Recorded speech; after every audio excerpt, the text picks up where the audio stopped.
Let us begin by acknowledging a truth that many are too hesitant to say aloud. Nations, like people, often live in illusions. They build these illusions with their own hands, then worship them as reality. For decades, Israel lived in such an illusion of invincibility. That illusion was crafted through military superiority, technology, political alliances, and global media control. And it wasn't merely for external consumption. It was something Israel told itself every day. We are untouchable. We are surrounded by enemies, yes, but we are above them in might, strategy, and power. We strike when we will, and none will dare answer. But today, that illusion has been pierced, not symbolically, but physically, psychologically, and spiritually. When Iran launched its direct and devastating strike, bypassing layers of air defense and security, it didn't just send a missile, it sent a message that echoed louder than the explosion it caused. And that message was simple: you are not immune. You are not above consequence. That right there was the beginning of the unraveling of Israel's greatest fear. The fear that the curtain might fall and the world might finally see that even the so-called fortress is fragile. What is invincibility really? It is not just strength. It is the perception of absolute control. And that perception, once shattered, is near impossible to rebuild. You see, fear is the oldest weapon in warfare. And Israel wielded it like a master craftsman. It struck targets across the region: Syria, Lebanon, Iran, Gaza, with the confidence that retaliation would be minimal, if at all. It convinced its population that the Iron Dome and Western allies would always shield them. It projected dominance not just to defend itself, but to silence others. But here's the secret history never told in speeches or press releases. Power that relies on intimidation is never true power. It is borrowed time. Because eventually people grow tired of fear. Eventually those who were too weak to respond begin to prepare, quietly, patiently, painfully. And when the time comes, the response is not just a counterattack. It is a breaking of chains. And this is why Iran's strike matters so deeply. Not just militarily, but psychologically. Because it broke the chains of fear. And when fear shifts, so does everything else. The balance of morale, of confidence, of belief. Imagine the panic behind closed doors. The endless questions. How did they reach this far? What did we miss? What else are they capable of? These aren't questions of military strategy. These are questions that eat away at the soul of a nation. Let us remember something profound here. In history, empires do not fall when they lose a battle. They fall when they lose belief. When their own people stop believing in their story. That is how Rome fell. That is how the Soviet Union collapsed. Not on the battlefield, but in the hearts and minds of their own people. And that is where Israel is now shaken. Because for the first time in decades, its people are questioning the very foundations they stood upon. It is crucial to understand that this is not about celebrating war or glorifying violence. Not at all. This is about truth. About how false supremacy leads to arrogance, and how arrogance leads to downfall. When Israel believed that no nation would dare retaliate, it overstepped. It attacked at will, believing no one would touch it. But now, reality has returned like a mirror. And in that mirror, Israel sees what it was too proud to admit, that fear can be a two-way street. What happens next is uncertain. But one thing is now undeniable. The age of unilateral domination is over. The veil has been lifted. And what is revealed beneath it is not an all-powerful force, but a vulnerable state, now grappling with a truth it long denied. No wall is high enough, no dome is strong enough to protect arrogance from consequence. And we, as observers, as believers, as people of conscience, must learn from this moment. Because illusions do not only exist in nations, they exist within us too. We build our own delusions of superiority, immunity, and entitlement. We think we can harm others with words, with actions, with injustice. and that we will remain untouched. But life always finds a way to humble the arrogant and raise the patient. Let this moment remind us that truth always outlives propaganda, that justice may be delayed, but it is never denied, and that no matter how powerful someone appears, if they build their house on fear, it will collapse the moment someone stops being afraid. So reflect on this deeply. When the illusion breaks, what remains is the soul. And the soul of a people or a nation cannot survive on pride alone. It must be anchored in humility, truth, and justice. Without that foundation, even the most advanced fortress becomes a fragile illusion waiting to shatter. For many years, the name Iran evoked a very specific image in the minds of the global audience. Isolated, sanctioned, aggressive, yet contained. A country boxed in by economic pressure, painted as a threat, and dismissed by many as incapable of serious regional influence without proxies. Western powers wanted the world to believe that Iran was a giant in rhetoric, but a dwarf in power. But what they failed to see or refused to admit is that when you corner a people, when you isolate a nation long enough, you do not weaken their spirit, you refine it. Iran did not rise overnight. It was forged in the furnace of hardship. For decades it endured brutal sanctions, cyber attacks, sabotage, and even assassinations of its scientists. Yet despite all this, Iran did not collapse. On the contrary, it adapted, it recalibrated, it evolved. The very pressure that was designed to suffocate Iran only deepened its resolve. And in that silence, while the world looked elsewhere, something profound was taking shape. A new Iran was being born, not a reactionary state, but a strategically patient and politically shrewd power. When the recent strike happened, it wasn't just an act of retaliation. It was a calculated announcement. Iran no longer wishes to be known as a shadow power. It no longer wishes to respond quietly through back panels and deniability. It stood up and said, "We have arrived. We will no longer whisper our responses through proxies. We will speak for ourselves directly, confidently, and decisively." This was not desperation. It was declaration. And if we reflect on it deeply, this was Israel's greatest fear. Not just that Iran would respond, but that it would respond with precision, with audacity, and with clarity. Because that would expose something the West has tried to hide for years, that Iran is not broken. It is not crumbling. It is not retreating. In fact, it is advancing in technology, in influence, and more dangerously for its enemies, in psychological reach. We often assume power must look a certain way. Flashy weapons, superpower allies, televised dominance. But true power is revealed when a nation that has been kept down stands up and says, "You can no longer define us, you can no longer punish us into silence." And that is exactly what Iran has done. With one strike, it has shifted how nations must now calculate where once they said Iran wouldn't dare. Now they ask, what else is Iran capable of? But beyond the politics and strategy, there is a deeper message here. Something more spiritual and more personal. When you are constantly underestimated, when you are treated as irrelevant, it's easy to lose belief in yourself. But Iran, despite all the pressure, never lost that inner certainty. It knew that dignity isn't given, it's claimed. Respect isn't begged for, it's earned. And that is a lesson we must all take to heart. You see, the world will often try to define you by your weakness.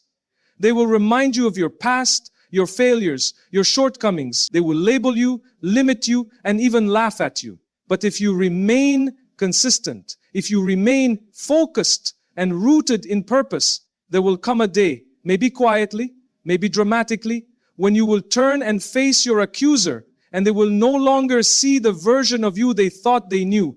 They will see the version you became in the shadows. That is what Iran represents in this moment. A nation that endured humiliation, but never internalized it. A nation that carried its wounds with dignity and turned its suffering into strength. A nation that refused to be defined by the headlines written by its enemies. That is what makes this shift so profound. It is not just about weapons, it is about the reclaiming of narrative. Iran is no longer letting others tell its story. It is writing its own. And we must ask ourselves, as individuals, as communities, as believers, what is the story we are writing? Are we waiting for others to define us? Are we relying on borrowed narratives? Or are we building our own? Because power is not always about domination. Sometimes it is about the patience to endure, the wisdom to wait, and the courage to act at the right moment. Today, Iran's emergence from the shadows has forced even its critics to acknowledge a new reality. The region is no longer what it was. The old power games have changed. The era of striking without consequence is gone. And the ones who were once mocked for their resilience are now commanding attention not just through rhetoric, but through ability. Let us reflect deeply on what this means, not just geopolitically, but personally. Because we are all, in some way, facing our own forms of pressure. And the temptation to give up, to remain silent, to stay small, is always there. But if you know your truth, and you walk with purpose, there will come a time when you will not just survive, you will rise. And when that moment comes, remember, real strength is not about how loud you speak, but about how deeply your silence prepared you to be heard. There was a time, not long ago, when the battlefield in the Middle East was defined by one clear rule. Israel dictates the terms. Israel chooses when to strike. Israel decides when the war ends. And everyone else, particularly the Muslim nations surrounding it, were expected to either endure the blow or respond in silence, through indirect means, if at all. The balance of power was asymmetric.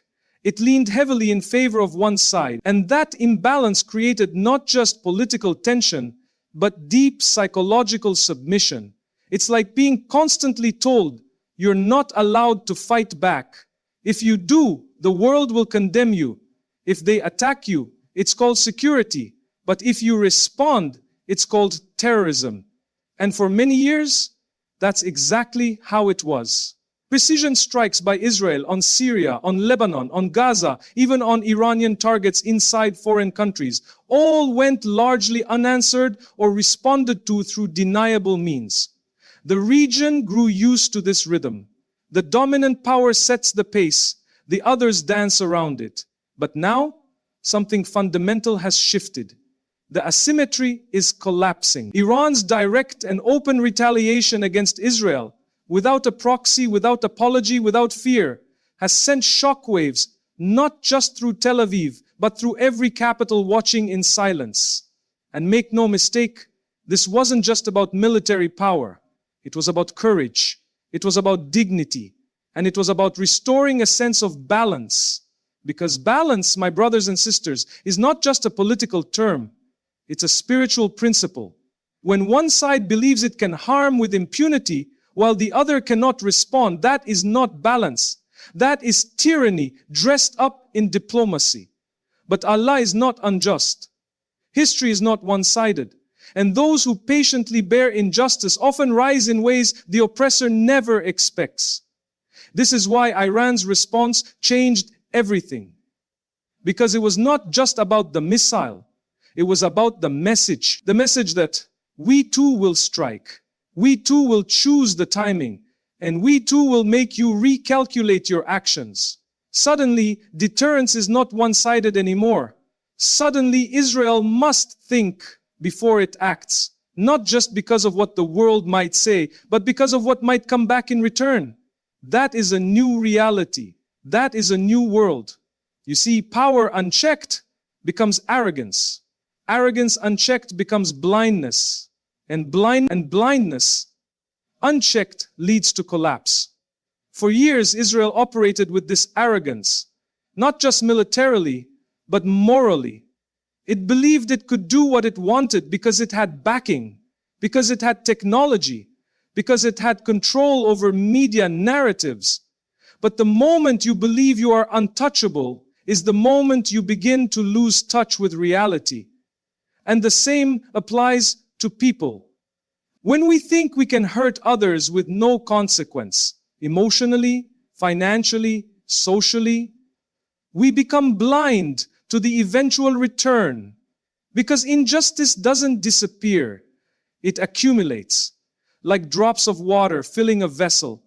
And when the vessel overflows, it doesn't spill softly, it erupts. That's what happened with this strike. Iran waited. It absorbed years of pressure, humiliation, and provocation. Then its organism, but it prepared. Not just militarily, but mentally. And when the time came, it struck not out of anger, but out of strategy. This is what has shocked the world, that the oppressed are no longer reactive. They are proactive. They are not running, they are standing. And for the rest of the region, this changes the calculus completely.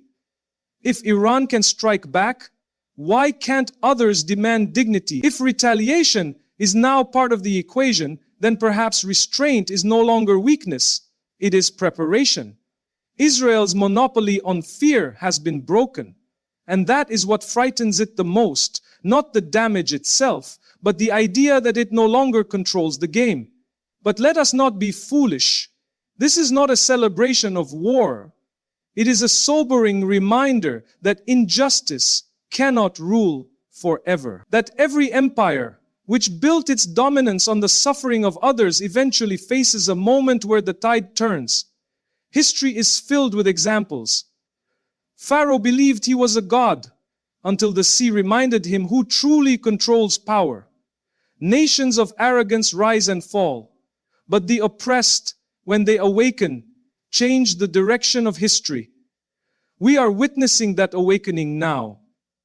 It may not be complete, it may not be widespread, but the signs are clear. The silence is being broken, the fear is being reversed. And the question now is not whether the balance has shifted, but how quickly that shift will accelerate.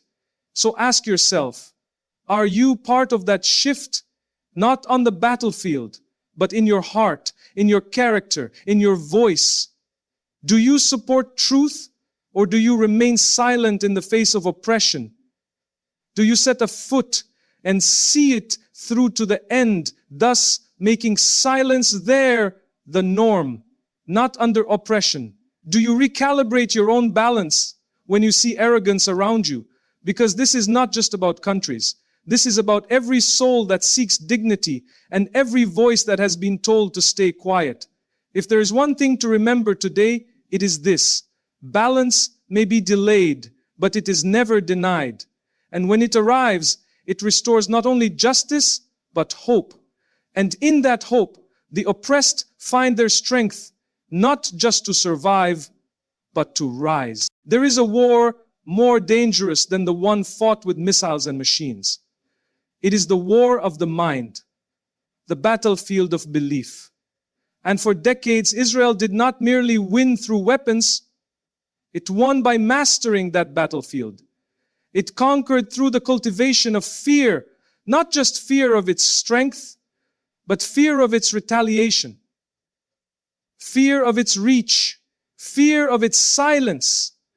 People feared even speaking against it. That was its greatest weapon, the psychological advantage. And that is what has just begun to collapse. You see, real power is not only in what you do, but in how people believe you will respond. Israel didn't need to fight every war physically, because its reputation fought for it. The idea that if you hit us, we will destroy you, was so embedded in the region's consciousness that many didn't even dare to imagine resistance. And that psychological supremacy allowed Israel to strike whenever and wherever it wished. It could launch airstrikes deep into sovereign territories, assassinate scientists in broad daylight, blockade entire populations, and still act with impunity. Why? Because people believed there was no viable alternative, no one strong enough or brave enough to push back. But something has changed. And it didn't change with just a military response, changed with the breaking of silence. When Iran struck back, publicly, directly, it wasn't just a physical response. It was the shattering of a psychological fortress. And once that illusion falls, what follows is not just retaliation, but awakening. Suddenly, the long-held fear that kept others paralyzed begins to dissolve. Suddenly, others begin to realize that Israel is not invincible, that its power, while still formidable, is not absolute, that even the mighty can be touched. And this is where the real battle begins. Not in the air or on the ground, but within the minds of those who have lived for years under the shadow of hopelessness. Within the hearts of people who thought speaking up was pointless, that action was too costly, that resistance was suicidal. Now, those same people are asking a different question. If they can strike back, why can't we speak? Why can't we push for justice? Why must we stay silent? This is what terrifies Israel more than any weapon. Because a missile can be intercepted. But when fear is lost, when belief in your supremacy disappears, there is no iron dome to stop that. There is no defense system against courage. And that courage is now rising, not just in Iran, but across the region. It's spreading among the youth, among the oppressed, among the thinkers and speakers and everyday people who have watched decades of injustice unfold in silence. It is important to understand something profound here. Psychological control doesn't require violence.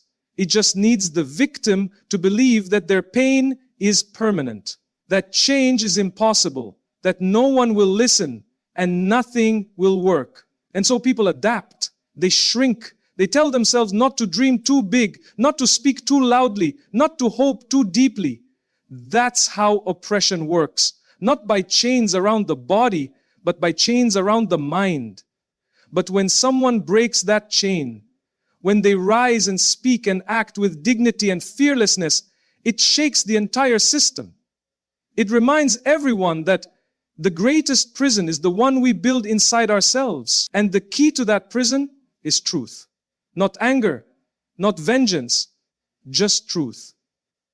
Spoken boldly and lived courageously. This is why Iran's strike, though military in form, was far more powerful as a psychological blow. It told the world, and especially the Muslim world, that you don't need permission to defend yourself. That you don't need to ask for dignity. That you don't need to beg for your right to exist without fear. And once that belief takes root, everything changes. Now Israel must reckon with something it hasn't faced in a long time: uncertainty. It must plan not just its actions, but its consequences. It must consider that fear no longer protects it the way it once did. And for a nation built on the myth of unshakable security, that realization is deeply unsettling. And we're raised the challenge, but for the rest of the world, for those who have suffered quietly, for those who have held back their voice, their grief, their truth, this moment is a turning point. Because if fear is not eternal, then neither is silence. If fear can break, then so can oppression. If fear can collapse, then hope can rise. So I ask you to reflect, not just on the politics, but on your own life. What fear is holding you back? What illusion of defeat have you accepted? Who told you that your voice doesn't matter, your pain doesn't count, your truth doesn't belong? And why did you believe them? Because if there's one lesson from this unfolding story, it's this: the one who rises with dignity, no matter how long they've been silent, will always be more powerful than the one who rules through fear. Once the mind is free, the world follows. And when people lose fear, tyrants lose power.